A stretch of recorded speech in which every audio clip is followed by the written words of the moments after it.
আপুনি প্ৰাৰ্থনা কৰাৰ সময়ত বা ধ্যান কৰাৰ সময়ত নিজৰ মনটো একাগ্ৰ কৰিবলৈ অসুবিধা পায় নেকি?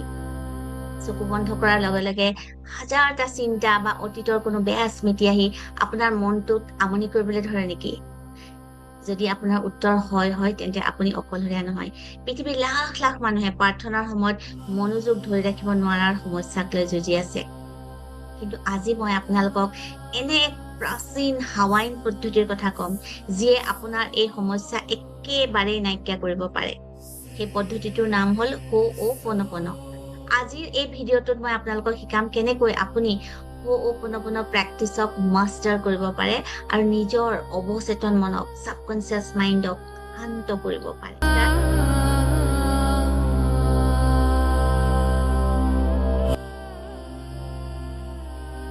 আজিৰ এই ভিডিঅ'ৰ যাত্ৰাত আমি মূলতঃ তিনিটা বিশেষ কথা আলোচনা কৰিম। প্ৰথমতে, প্ৰাৰ্থনাৰ সময়ত আমাৰ মন কিয় ইফালে সিফালে ঘূৰি ফুৰে।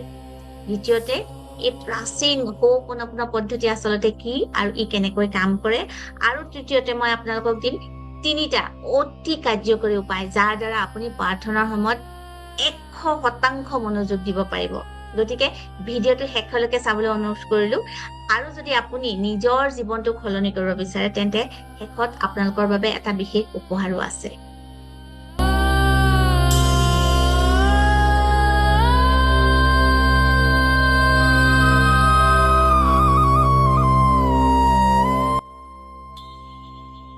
যেতিয়া আমি প্ৰাৰ্থনা কৰিবলৈ বহো, আমি ভাবো যে আমাৰ মনটো লগে লগে শান্ত হৈ পৰিব।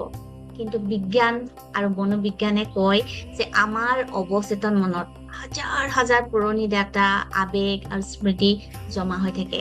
যেতিয়া আপুনি বাহিৰৰ পৃথিৱীখনৰ পৰা আঁতৰি চকু বন্ধ কৰে, তেতিয়া এই জমা হৈ থকা ডাটাবোৰ সক্ৰিয় হৈ পৰে আৰু এইবোৰে হৈছে আমাৰ মানসিক আৱৰ্জনা। আপুনি প্ৰাৰ্থনাত বহাৰ লগে লগে আপোনাৰ মনে এই আৱৰ্জনাবোৰ পৰিষ্কাৰ কৰিবলৈ চেষ্টা কৰে আৰু সেয়েহে আপোনাৰ মনত বিভিন্ন চিন্তাই ভিৰ কৰেহি। এইটো কোনো বেয়া কথা নহয়, ই এক স্বাভাৱিক প্ৰক্ৰিয়া। কিন্তু এই প্ৰক্ৰিয়াটোক নিয়ন্ত্ৰণ কৰিবলৈ আমাক লাগে এক শক্তিশালী ক্লিনিং টুল।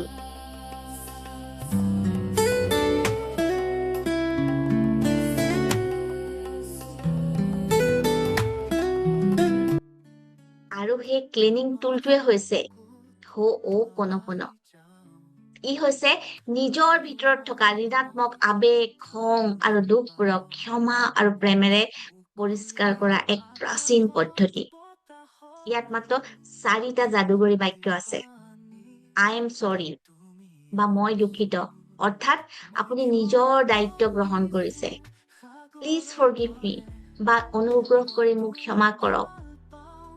তাৰমানে আপুনি নিজৰ আৰু আনৰ প্ৰতিও ক্ষমা বিচাৰিছে। থেংক ইউ, ধন্যবাদ, আপুনি বিশ্ব ব্ৰহ্মাণ্ডৰ প্ৰতি কৃতজ্ঞতা প্ৰকাশ কৰিছে। আই লাভ ইউ বা মই তোমাক ভাল পাওঁ, অৰ্থাৎ আপুনি নিজৰ আৰু সকলোৰে প্ৰতি প্ৰেম বিলাইছে।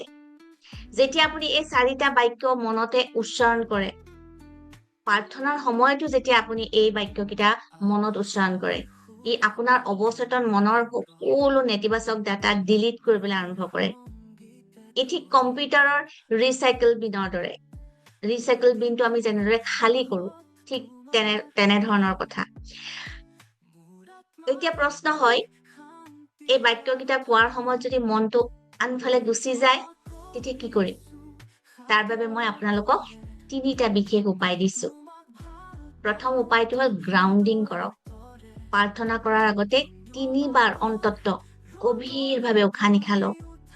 উশাহ লোৱাৰ সময়ত ভাবক যে আপুনি বিশ্ব ব্ৰহ্মাণ্ডৰ পৰা ইতিবাচক শক্তি গ্ৰহণ কৰিছে আৰু নিশাহ এৰাৰ সময়ত ভাবক যে আপোনাৰ শৰীৰৰ সকলো চাপ চিন্তা ওলাই গৈছে।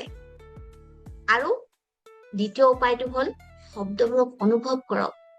কেৱল মেচিনৰ দৰে I am sorry, please forgive me, thank you, I love you গাই নাথাকিব। যেতিয়া থেংক ইউ ক'ব, সঁচাকৈয়ে নিজৰ হৃদয়ত কৃতজ্ঞতা অনুভৱ কৰক। যেতিয়া আই লাভ ইউ ক'ব, সঁচাকৈয়ে প্ৰেম অনুভৱ কৰক, সকলোৰে প্ৰতি ভাল পোৱা অনুভৱ কৰক। আবেগ অবিহনে এই বাক্যবোৰৰ শক্তি আধৰুৱা। তৃতীয় উপায়টো হ'ল EFT বা টেপিঙৰ ব্যৱহাৰ। যেতিয়া মনটো একেবাৰে নিয়ন্ত্ৰণৰ বাহিৰত যায়, তেতিয়া আপুনি ইম'চনেল ফ্ৰীডম টেকনিক বা EFT টেপিঙৰ সহায় ল'ব পাৰে। নিজৰ মেৰিডিয়ান পইণ্টত, হাতৰ কাষত, চেলৰিত, এই চাইডত, চকুৰ কাষত, এইবোৰ মেৰিডিয়ান পইণ্ট আছে, সেইবোৰত টেপ কৰি কৰি হো'প'ন'প'ন' বাক্যকেইটা উচ্চাৰণ কৰক।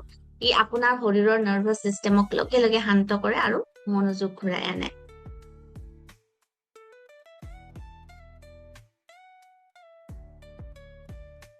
প্ৰাৰ্থনাৰ সময়ত মনোযোগ দিয়াটো এক অভ্যাস, আৰু হো'প'ন'প'ন'ই এই অভ্যাসক এক আধ্যাত্মিক স্তৰলৈ লৈ যায়। মই কোৱা এই উপায়বোৰ আজিৰ পৰা প্ৰয়োগ কৰি চাওক, আপুনি নিশ্চয় পৰিৱৰ্তন অনুভৱ কৰিব। কিন্তু আপুনি যদি এই চমৎকাৰী পদ্ধতিবোৰ গভীৰভাৱে শিকিব বিচাৰে, আপুনি যদি নিজৰ জীৱনৰ পৰা সকলো মানসিক চাপ, ভয়, চিন্তা আঁতৰাই এক সুস্থ, সফল জীৱন গঢ়িব বিচাৰে, তেন্তে মই আপোনালোকক আমাৰ হো'প'ন'প'ন' আৰু EFT চাৰ্টিফিকেশ্যন কৰ্চৰ পাঠ্যক্ৰম ল'বলৈ আমন্ত্ৰণ জনাইছো। এই পাঠ্যক্ৰমত আপোনাক আমি হাতে কামে শিকাম কেনেকৈ এই প্ৰাচীন পদ্ধতিবোৰ ব্যৱহাৰ কৰি নিজৰ লগতে আনৰো জীৱন সলনি কৰিব পাৰি। এই চাৰ্টিফিকেশ্যন কৰ্চটো সম্পূৰ্ণ কৰাৰ পিছত আপুনি এজন প্ৰেক্টিচনাৰ হিচাপে নিজৰ কেৰিয়াৰ গঢ়িব পাৰিব। আৰু আমাৰ পৰৱৰ্তী বেটছ অতি সোনকালে আৰম্ভ হ'ব। তলৰ ডেছক্ৰিপশ্যন বক্সত লিংক আছে, আজিয়ে ক্লিক কৰক আৰু নিজৰ আসন সংৰক্ষণ কৰক। যদি এই ভিডিঅ'টোৱে আপোনাক সহায় কৰিছে, তেন্তে লাইক বুটামটো টিপিবলৈ নাপাহৰিব। আপোনাৰ প্ৰিয়জনৰ লগত শ্বেয়াৰ কৰিবলৈও নাপাহৰিব, আৰু এনেকুৱা বহুতো জীৱন সলনি কৰা ভিডিঅ' চাবলৈ আমাৰ চেনেলটো ছাবস্ক্ৰাইব কৰি থ'ব। I am sorry, please forgive me. Thank you, I love you. মই আপোনালোক সকলোকে বহুত ভাল পাম। আপোনালোক সকলো কুশলে থাকক। Thank you, thank you, thank U.